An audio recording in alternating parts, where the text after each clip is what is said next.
Good morning, Green Bay. I'm Aria. This is the Green Bay Brief. Green Bay enters 2026 with a remade coaching staff, a new defensive philosophy, and a head coach who did not spare himself when accounting for what went wrong last season. Speaking Monday at the NFL owners' meetings in Phoenix, head coach Matt LaFleur confirmed the Packers will operate out of a base 3-4 defensive alignment, a departure from the 4-3 the franchise has run in recent years. New defensive coordinator Jonathan Gannon will oversee the transition. LaFleur cited Gannon's background as a former NFL head coach and play caller as an asset he expects to draw on regularly. Special teams will also look different.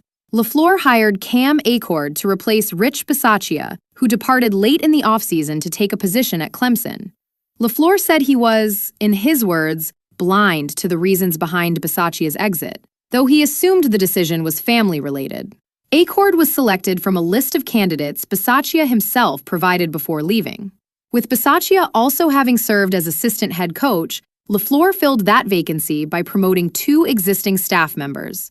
Luke Getsy takes the assistant head coach role on offense. DeMarcus Covington holds the same title on the defensive side. LaFleur then turned to the 2025 season's final weeks, a stretch he described in direct terms.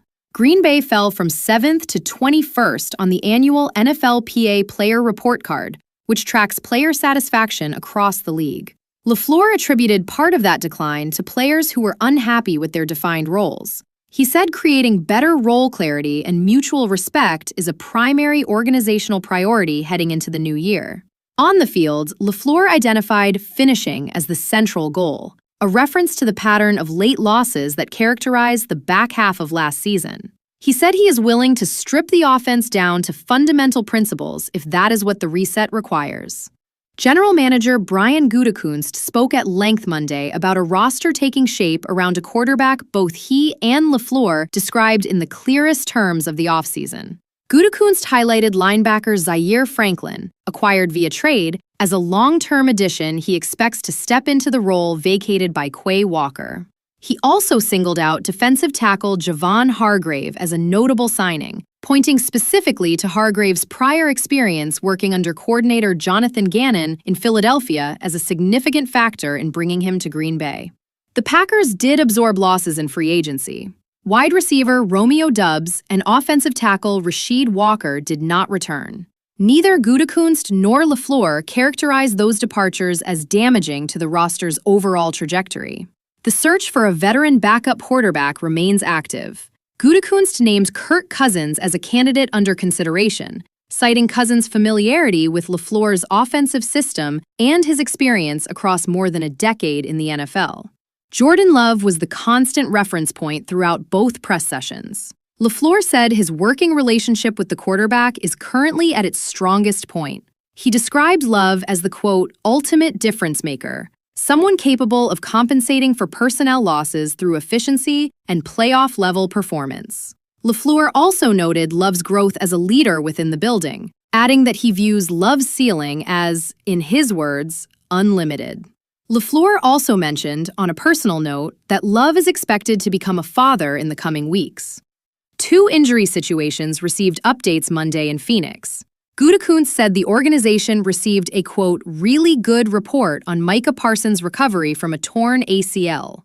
The general manager offered no specific timeline for Parsons' return, emphasizing patience over projection. Tight end Tucker Kraft, also working back from a torn ACL, was described by LaFleur as right on schedule in his recovery. LaFleur said Kraft will be a, quote, big focal point of the 2026 offense when healthy. On other matters, LaFleur addressed his contract extension, noting he received a multi-year commitment from the organization and made a deliberate effort to keep the negotiations from becoming a distraction during the season. He said he is grateful for the organization's confidence. LaFleur also noted that his brother, Mike LaFleur, recently became head coach of the Arizona Cardinals, and that the two crossed paths in Phoenix this week. Matt LaFleur said they are in early conversations about scheduling joint training camp practices, pending approval from the league. One brief note involving a former Packer. LaFleur spoke positively Monday of backup quarterback Malik Willis, who is no longer on Green Bay's roster. Willis is expected to enter the 2026 season as the starting quarterback for the Miami Dolphins. LaFleur offered no elaboration on Willis's departure from Green Bay. His comments were limited to his assessment of the quarterback's ability, which he described favorably. That is the brief for Monday, March 30th. I am Aria, your automated reporting and intelligence anchor. I will be here tomorrow. Green Bay, stay informed.